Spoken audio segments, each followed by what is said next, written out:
असरानी, इस नाम को भला कोई सिने प्रेमी कैसे नहीं जानता होगा। अपनी सुपर्ब कॉमेडी के चलते इन्होंने बड़ी ख्याति पाई है। हालांकि कुछ फिल्में ऐसी भी रही हैं जिनमें इन्होंने धीर गंभीर किरदार निभाए और साबित किया कि ये केवल कॉमेडी ही नहीं और दूसरी तरह के रोल्स भी पूरी शिद्दत के साथ निभा सकते हैं। अपने अलग हटकर कॉमेडी करने के अंदाज से इन्होंने 5 दशकों तक दर्शकों का मनोरंजन किया और कई यादगार भूमिकाओं को अंजाम दिया। किस्सा टीवी आज आपको महान भारतीय कॉमेडियन असरानी की जिंदगी का किस्सा सुनाएगा। हम जानेंगे कि कैसे असरानी साहब फिल्मों में आए और कैसे इन्होंने खुद को कॉमेडी में इस ओहदे पर ला खड़ा किया। असरानी साहब का जन्म हुआ था 1 जनवरी सन 1940 को राजस्थान की राजधानी जयपुर के एक सिंधी हिंदू परिवार में। इनका पूरा नाम है गोवर्धन असरानी। इनके पिता की जयपुर में एक कारपेट शॉप थी। पिता चाहते थे कि ये भी उनके काम में हाथ बटाएं, लेकिन पिता के काम में इन्हें जरा भी दिलचस्पी नहीं थी। साथ ही ये पढ़ाई में भी कुछ खास नहीं थे। जैसे तैसे इन्होंने जयपुर के सेंट जेवियर स्कूल से मैट्रिक पास की और फिर जयपुर के ही राजस्थान कॉलेज से इन्होंने ग्रेजुएशन किया। कॉलेज में पढ़ाई के दौरान ही ये ऑल इंडिया रेडियो के जयपुर स्टेशन में बतौर वॉइस ओवर आर्टिस्ट काम करने लगे थे। इस काम से इनका पढ़ाई का खर्च निकल आता था।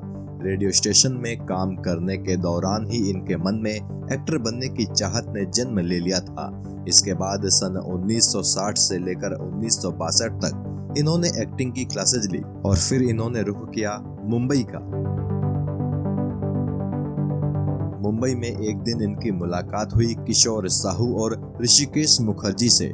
इन दोनों ने ही असरानी को समझाया कि अगर तुम इस इंडस्ट्री में कामयाब होना चाहते हो तो तुम्हें विधिवत तरीके से एक्टिंग सीखनी चाहिए। इन दोनों की सलाह पर असरानी ने रुख किया film and television institute of Pune का और साल 1964 से लेकर 1966 तक इन्होंने यहाँ पर अपना एक्टिंग कोर्स पूरा किया। इसके बाद फिल्मों में काम करने के इरादे से ये फिर से आ गए मुंबई में। पहली दफा इन्हें काम मिला साल 1967 में रिलीज हुई फिल्म हरे कांच की चूड़ियां में। इसी साल ही ये एक गुजराती फिल्म में हीरो के तौर पर भी नजर आए थे और अगले 2 सालों तक गुजराती फिल्मों में इन्होंने काम किया, लेकिन फिर भी इन्हें वो मजा नहीं आ रहा था जिसकी तलाश में ये कब से थे। सुपरहिट फिल्म आराधना में राजेश खन्ना के दोस्त का रोल पहले इन्हें ही मिला था, लेकिन जब लोगों ने कहना शुरू किया कि ये राजेश खन्ना के सामने कद में काफी छोटे लगेंगे तो वो रोल इनके हाथ से निकल गया और फिर वो रोल सुभाष घई को मिला। कुछ ऐसा ही इनके साथ आनंद फिल्म के दौरान भी हुआ। अमिताभ वाला रोल पहले इन्हें ही मिला था, लेकिन बाद में वो रोल इनसे छीनकर अमिताभ बच्चन को दे दिया गया। मगर फिल्म बावर्ची में इन्हें ऋषिकेश मुखर्जी ने जो रोल दिया उसने तो इनकी दुनिया ही बदल दी।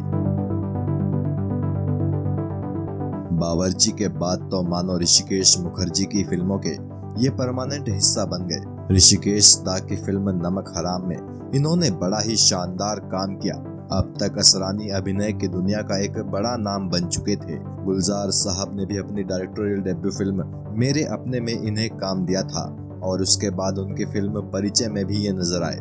असरानी उन चंद बॉलीवुड कलाकारों में से एक थे जो अपने दौर के 2 बड़े सुपरस्टार्स के गहरे दोस्त थे।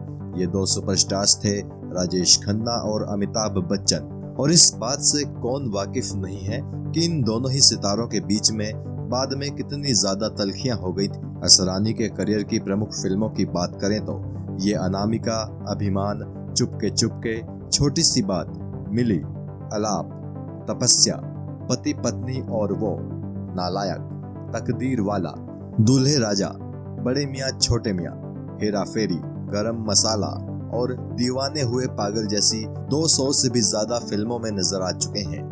इनकी आखिरी फिल्म आई थी पिछले साल यानी 2020 में, जिसका नाम था इट्स माय लाइफ। इन्होंने फिल्मों में केवल एक्टिंग ही नहीं की है, कुछ फिल्मों के लिए इन्होंने गाने भी गाए हैं। ऋषिकेश दा की फिल्म अलाप में इन्होंने 2 गाने गाए थे। वहीं 1978 में रिलीज हुई फिल्म फूल खिले हैं गुलशन गुलशन में भी इन्होंने एक गाना गाया था। असरानी ने फिल्में डायरेक्ट भी की हैं। इन्होंने सबसे पहले एक गुजराती फिल्म डायरेक्ट की थी जो कि साल 1974 में रिलीज हुई थी। इस फिल्म का नाम था अहमदाबाद नो रिक्शा वालों। इसके बाद साल 1977 में इन्होंने पहली हिंदी फिल्म डायरेक्ट की थी जिसका नाम था चला मुरारी हीरो बनने। इस फिल्म में एक्टिंग भी इन्होंने ही की थी। इसके 2 सालों के बाद यानी साल 1979 में इन्होंने सलाम मेमसाब नाम की एक फिल्म डायरेक्ट की थी। ये भी एक कॉमेडी ड्रामा फिल्म थी और इस फिल्म में ये खुद भी नजर आए थे। अगले साल यानी 1980 में रिलीज हुई फिल्म हम नहीं सुधरेंगे का डायरेक्शन भी असरानी ने ही किया था और इस फिल्म में ये एज एन एक्टर भी नजर आए थे। 1993 में रिलीज हुई फिल्म दिल ही तो है का डायरेक्शन भी इन्होंने ही किया था। इस फिल्म में जैकी श्रॉफ, दिव्या भारती और शिल्पा शिरोडकर लीड भूमिकाओं में थे। असरानी साहब ने इस फिल्म में एक्टिंग नहीं की थी। बतौर डायरेक्टर इनकी आखिरी फिल्म थी साल 1997 में रिलीज हुई उड़ान। सैफ अली खान स्टारर इस फिल्म में ये बाबा श्री श्री 108 बने थे। असरानी ने वेब सीरीज में भी काम किया है और द वायरल फीवर की लोकप्रिय वेब सीरीज परमानेंट रूममेट्स में भी ये नजर आ चुके हैं। साथ ही सब टीवी के लोकप्रिय कॉमेडी शो पार्टनर्स ट्रबल हो गए डबल में भी ये दिखाई दे चुके हैं। असरानी साहब की निजी जिंदगी की तरफ देखें तो इन्होंने अभिनेत्री मंजू बंसल से शादी की है। मंजू बंसल और असरानी ने कई फिल्मों में साथ काम किया है। इन दोनों की मोहब्बत परवान चढ़ी थी फिल्म आज की ताज़ा खबर और नमक हराम में साथ काम करने के दौरान। शादी के बाद इस जोड़ी ने तपस्या, चांदी सोना, जाने बहार, जुर्माना, नालायक, सरकारी मेहमान और चोर सिपाही जैसी फिल्मों में साथ काम किया था। इन दोनों का एक बेटा भी है जिसका नाम है नवीन असरानी। इनका बेटा नवीन अहमदाबाद में डेंटिस्ट है। बात अगर इन्हें मिले अवार्ड्स के बारे में करें तो पहली दफा इन्हें साल 1974 में आज की ताज़ा खबर के लिए film fair best supporting actor का अवार्ड मिला था। हालांकि उससे 1 साल पहले यानी 1973 में अनहोनी नाम की फिल्म के लिए इन्हें Shama Sushma award for best comedian मिल चुका था। 1977 में इन्हें बालिका वधू नाम की फिल्म के लिए भी film fair best supporting actor का अवार्ड मिल चुका है और ढेर सारे अवार्ड्स के लिए नॉमिनेटेड तो ये कई दफा हो चुके हैं। असरानी की उम्र अब 81 साल हो चुकी है। इन दिनों ये फिल्मों में कम ही दिखाई देते हैं, लेकिन इनके फैंस इन्हें आज भी उतना ही चाहते हैं जितना पहले चाहते थे।